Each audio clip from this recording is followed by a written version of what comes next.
आज की एक्सप्लेनेशन की शुरुआत करने से पहले दोस्तों मेरे दूसरी चैनल क्लाइमेक्स सिविल पर पोस्टेड न्यू सीरीज एंजॉय करना मत भूलना, जिसकी सारे एपिसोड्स पोस्ट हो चुके हैं। और अगर आपको मेरा काम जरा भी पसंद आता है तो आपसे छोटी सी विनती है कि प्लीज मेरे वीडियोस को लाइक और क्लाइमेक्स सिविल को सब्सक्राइब जरूर करें, इससे मुझे बहुत मदद मिलती है। तो चलिए अब शुरुआत करते इस मूवी के एक्सप्लेनेशन से। फिल्म की शुरुआत में हम एक महिला को रात के अंधेरे में कहीं जाते हुए देखते हैं, जिसकी हाथ में एक छोटा सा बच्चा होता है, जिसे देखने से पता चलता है कि वो किसी बहुत बड़ी मुसीबत में फंसी हुई है। जिसके बाद वो महिला लैम्बेथ होम नाम के एक अनाथ आश्रम के दरवाजे पर अपने बच्चे को रखकर उसके गले में एक अजीब सा नेकलेस पहनाते हुए और एक चिट्ठी को उसके पास में रखकर वो महिला वहाँ से चली जाती है। अब हमें कुछ साल बाद प्रथम विश्व युद्ध का दृश्य दिखाया जाता है, जहाँ वो बच्चा अब थोड़ा बड़ा हो चुका था और उसका नाम पीटर रखा गया होता है। वहीं जंग की वजह से उस समय अनाथ आश्रम में बच्चों को ठीक तरह से खाना पीना भी नहीं मिल रहा था, जिस कारण सभी बच्चे काफी परेशान थे। यहाँ पीटर और उसका एक दोस्त निप्स आपस में बात कर रहे होते हैं कि शायद इस अनाथ आश्रम की मालकिन, जिसका नाम बर्नबास है, वो ही हम लोगों को कम खाना दे रही है और ज्यादातर खाने को अपने लिए छुपा कर रखी है। जिस बात का पता लगाने के लिए पीटर और निप्स बर्नबास के कमरे में चोरी छुपके जाने की योजना बनाते हैं। और अब जैसे ही बर्नबास बच्चों को लेकर बाहर जाती है, वैसे ही पीटर और निप्स उसके कमरे में जाकर खाना ढूंढने लगते हैं। आप कुछ देर ढूंढने के बाद उन्हें बर्नबास के कमरे में काफी सारा खाना छिपाया हुआ मिलता है, जिससे उन दोनों को बर्नबास के ऊपर बहुत गुस्सा आता है। जिस जगह पर काफी सारा पैसा भी रखा हुआ था, जिसका मतलब ये है कि बर्नबास इन बच्चों को बेचा भी करती थी। और यही कारण है कि पिछले कुछ सालों में अनाथ आश्रम से काफी सारे बच्चे अचानक से गायब हो गए थे। अब थोड़ा और देखने पर पीटर को उसके नाम की एक फाइल मिलती है, जिसमें उसकी माँ द्वारा लिखी गई चिट्ठी होती है, जिसे उन्होंने जाते समय पीटर के पास छोड़ दिया था। पीटर अब उस चिट्ठी को पढ़ता है, जिसमें लिखा हुआ था कि भले ही उसने अपनी माँ को कभी नहीं देखा हो, पर वो उनसे एक न एक दिन जरूर मिलेगा। उस चिट्ठी में इस बात का भी जिक्र होता है कि वो कोई आम बच्चा नहीं है, बल्कि उसका जन्म किसी बड़े काम को करने के लिए हुआ है। अब इसके बाद वो दोनों वापस अपने कमरे की तरफ जाने लगते हैं, लेकिन बर्नबास उन दोनों को अपने कमरे से निकलता देख उन दोनों को चोरी करने के झूठे इल्जाम में फंसा देती है। तब पीटर बर्नबास से उसकी माँ के द्वारा लिखी गई चिट्ठी के बारे में पूछता है, जिस पर बर्नबास उस चिट्ठी को मनगढ़ंत बताती है, जो सुनकर पीटर काफी उदास हो जाता है। इधर आधी रात को हम अचानक से कुछ लोगों की आवाज सुनते हैं, जो अनाथ आश्रम की छत से रस्सी के सहारे लटके हुए नीचे कमरे में आते हैं और फिर एक एक करके वहां पर सो रहे बच्चों को उठाकर ऊपर छत पर ले जाना शुरू कर देते हैं। इसी बीच पीटर और निप्स की आंख खुल जाती है, जो ये सब देखकर वहां से भागने की कोशिश करते हैं, लेकिन वो लोग उन दोनों को भी पकड़कर छत पर ले आते हैं, जहां उन सभी को एक उड़ने वाले समुद्री जहाज में डाला जा रहा होता है। और वो जहाज समुद्री डाकुओं से भरी हुई थी। आप सभी बच्चों को उस जहाज में डालकर वो जहाज उड़ने ही वाली थी कि तभी निप्स खुद को छुड़ाकर जहाज से छत पर कूद जाता है और वो पीटर से भी ऐसा करने को कहता है, लेकिन पीटर को ऊंचाई से डर लगने के कारण वो उस जहाज से नहीं कूद पाता, जिस पर वो जहाज पीटर और बाकी बच्चों को लेकर आसमान में उड़ने लगती है। अब ये डाकू कुछ दूर गए ही थे कि उन पर मिलिट्री का हमला हो जाता है, जिस कारण दोनों पक्ष में भयंकर युद्ध शुरू हो जाती है। जिस दौरान डाकू किसी तरह से खुद को मिलिट्री के जेट से बचाते हुए बादलों में कहीं गुम हो जाते हैं। अब अगली सुबह वो शिप को नेदरलैंड के एक रहस्यमय जगह पर देखते हैं, जहाँ पीटर की उम्र के और भी बच्चे होते हैं, जिन्हें इन डाकुओं ने चुराया होता है। वहीं डाकुओं का लीडर ब्लैक बियर्ड उन बच्चों को एक पहाड़ को तोड़वाया करता था, जिसमें से हरे रंग का क्रिस्टल निकलता था। इसके बाद पीटर को भी इस काम में लगा दिया जाता है, जहां पीटर की मुलाकात सैम नाम के एक शख्स से होती है, जो वहां का मैनेजर होता है। यहाँ बातों ही बातों में पीटर सैम से उस हरे क्रिस्टल के बारे में पूछता है, जिसकी जवाब में सैम उसे बताता है कि इस क्रिस्टल का नाम पिक्सम है, जो एक फेरी डस्ट है, यानी कि इस क्रिस्टल में जादुई शक्तियां हैं। जो सुनकर पीटर को सैम की बातों पर विश्वास नहीं होता, इसलिए वो सैम से पूछता है कि ब्लैक बियर्ड पिक्सम का आखिर करता क्या है, जिस पर सैम बताता है कि ये बात ब्लैक बियर्ड के अलावा किसी को भी नहीं पता। अब आगे हम रात का समय देखते हैं, जहाँ पीटर की मुलाकात जेम्स नाम के एक शख्स से होती है, जिससे पीटर दोस्ती करने की कोशिश करता है, पर इस पर जेम्स कहता है कि वो किसी का भी दोस्त बनने लायक नहीं है, और ऐसा कहकर वो वहाँ से चला जाता है। फिर अगले दिन खुदाई के दौरान पीटर को एक पिक्सम मिलता है, जिसे देख वो काफी खुश हो जाता है, लेकिन बाकी लोगों को ये बात पता चलने पर वो पीटर से पिक्सम छीनने के लिए उसकी तरफ बढ़ते हैं, ताकि इसके बदले ब्लैक बियर्ड उन्हें कुछ इनाम दे।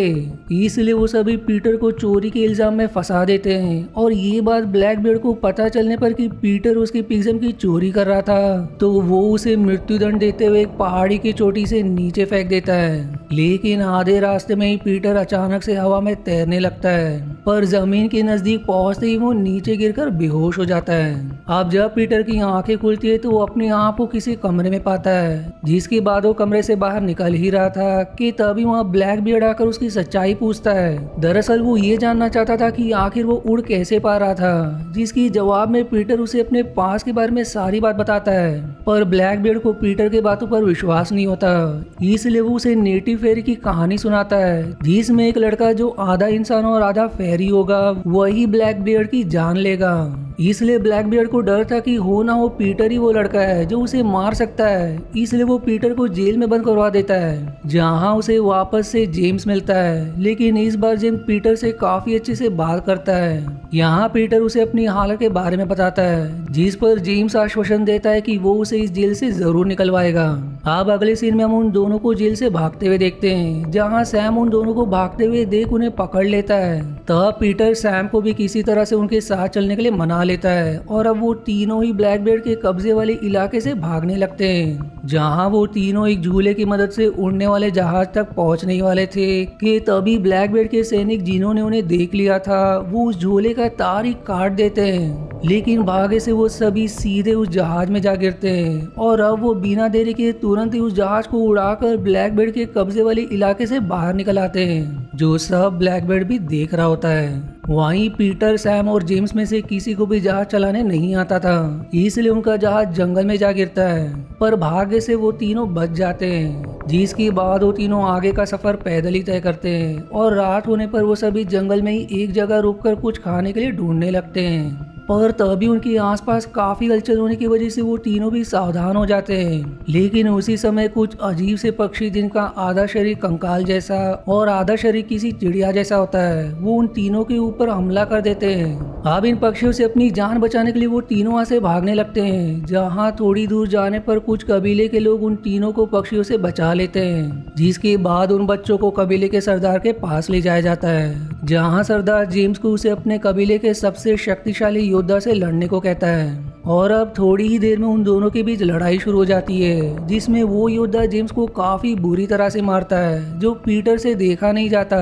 इसलिए वो जेम्स को बचाने के लिए उस योद्धा से लड़ जाता है, जहां लड़ाई के दौरान सरदार की नजर पीटर के लॉकेट पर पड़ती है, जो देखते ही वो उनकी लड़ाई को रुकवाकर सभी को बताता है कि पीटर ही वो योद्धा है जो उन लोगों को ब्लैक बियर्ड के अत्याचारों से बचाएगा।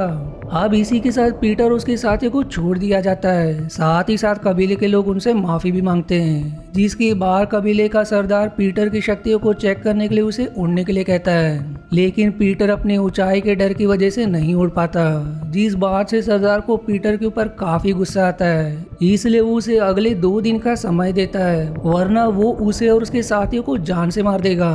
अब आगे हम लिली नाम की एक लड़की को देखते हैं, जो पीटर को अपने साथ लेकर एक जादुई कमरे में जाती है, जहाँ पर लिली पीटर को उसके माता पिता की कहानी बताती है कि कैसे उन्होंने अपनी जिंदगी ब्लैक बियर्ड को हराने में गंवा दी। और अब हम पीटर की माँ मैरी को देखते हैं, जो एक परी होती है। उन्हें एक राजकुमार से प्यार हो गया था, जहाँ वो दोनों शादी करने का फैसला करते हैं। पर ब्लैक बियर्ड को ये बात पता चलने पर वो मैरी को पाने के इरादे से उन दोनों पर हमला कर देता है, जिस हमले में राजकुमारी की मृत्यु हो जाती है। जबकि मैरी अपने बेटे पीटर की जान बचाने के लिए उसे एक अनाथ आश्रम में छोड़कर वापस से ब्लैक बियर्ड से अपना बदला लेने के लिए नीदरलैंड आ जाती है, जहां उन दोनों के बीच काफी घमासान युद्ध होता है, जिसमें ब्लैक बियर्ड मैरी को पकड़कर हमेशा के लिए एक जेल में कैद कर देता है। अब इस कहानी को सुनने के बाद पीटर के मन में अपने माता पिता का बदला लेने की इच्छा जाग जाती है और अब वो ब्लैक बियर्ड को मारने के लिए अपने आप को तैयार करने लगता है। दूसरी तरफ सैम जब जंगलों में घूम रहा होता है तो ब्लैक बियर्ड और उसके साथी उसे पकड़ लेते हैं और उसे पीटर के बारे में जानकारी निकलवाते हैं, जिस पर सैम ब्लैकबीयर्ड को सारी बात बता देता है। इसलिए ब्लैकबीयर्ड अपनी सेना के साथ उस कबीले पर हमला करके वहां के लोगों को मारने लगता है, जो देखकर कबीले का सरदार लिली को पीटर और उसके साथियों की जान बचाने का आदेश देता है। तब लिली पीटर के साथ एक जहाज में बैठकर वहां से भागने लगती है, जो ब्लैकबीयर्ड को पता चलते ही वो उनका पीछा करने लगता है। इधर रास्ते में पीटर के ऊपर मगरमच्छ हमला कर देते हैं, जिसकी वजह से वो पानी में गिर जाता है। पर इससे पहले कि मगरमच्छ उसे खा जाते, एक जल परी वहां कर पीटर को मगरमच्छ से बचा लेती है। फिर पीटर और लिली आगे बढ़ते हुए परियों के शहर तक जा पहुंचते हैं, जहां एक दरवाजे के उस पार परियों की दुनिया होती है। पर वहां ब्लैकबीयर्ड पीटर से पहले ही वहां पहुंचकर उनके आने का इंतजार कर रहा था, क्योंकि उस दरवाजे को कोई परी ही खोल सकती थी। और सिंस पीटर की माँ एक परी थी, इसलिए उस दरवाजे को खोल देता है, जिसके तुरंत बाद ब्लैकबीयर्ड उन पर हमला कर देता है। पर तभी वहाँ रह रही परियां पीटर को बचाने के लिए इकट्ठा होकर ब्लैकबीयर्ड पर हमला कर देते हैं, जिसकी जवाब में ब्लैकबीयर्ड के लोग भी परियों से लड़ने लगते हैं। और इस तरह दोनों पक्षों के बीच भयंकर लड़ाई शुरू हो जाती है। अब लड़ाई के दौरान ब्लैकबीयर्ड पीटर को मारने ही वाला होता है, पर तभी पीछे से जेम्स आकर अपनी जहाज को ब्लैकबीयर्ड की जहाज से टकरा देता है, जिससे पीटर वहाँ से भाग निकलता है। लेकिन ऊंचाई पर होने की वजह से पीटर को अब भी काफी डर लग रहा था। वहीं दूसरी तरफ लिली ब्लैकबीयर्ड के सैनिकों को हराते हुए ब्लैकबीयर्ड से लड़ने लगती है, और तभी पीछे से जेम्स भी वहां आकर वो भी ब्लैकबीयर्ड से लड़ने लगता है। जहां थोड़ी देर की लड़ाई के बाद ब्लैकबीयर्ड जेम्स को जहाज से नीचे गिरा देता है, जो देखकर पीटर से रहा नहीं जाता, इसलिए वो जेम्स को बचाने के लिए खुद भी उस जहाज से कूद जाता है। और इसी सब में पीटर नोटिस करता है कि वो उड़ रहा है, जिसकी बाद पीटर जेम्स को बचाकर एक सुरक्षित जगह पर बैठा देता है, और अब वो खुद लिली को बचाने के लिए जाता है। और इस सब में वहाँ की परियां भी पीटर की मदद करती है, और वो सभी परियां एक साथ होकर ब्लैकबीयर्ड पर हमला करती हैं, जिससे वो परेशान हो जाता है। वहीं पीटर उसकी जहाज को तोड़ देता है, जिससे ब्लैकबीयर्ड की जहाज उड़ने के बजाय जमीन पर जा गिरती है, और इतने ऊंचाई से गिरने की वजह से उसकी मौके पर ही मौत हो जाती है। इधर अब वो परियां मैरी का रूप बनाकर उसे मैरी का एक संदेश सुनाती है, जिसमें मैरी पीटर को बताती है कि अब से वो यहीं रहकर परियों की रक्षा करेगा, जिस बात को पीटर मान लेता है। अब मूवी की आखिरी सीन में पीटर परियों की दुनिया से निकलकर पृथ्वी की दुनिया में आता है, जहां वो कबीले वाले लोगों की मदद से अनाथ आश्रम के बच्चों को नेदरलैंड्स लाकर उन्हें वहीं रहने को कहता है, क्योंकि यहाँ वो लोग ज्यादा खुश रह सकेंगे।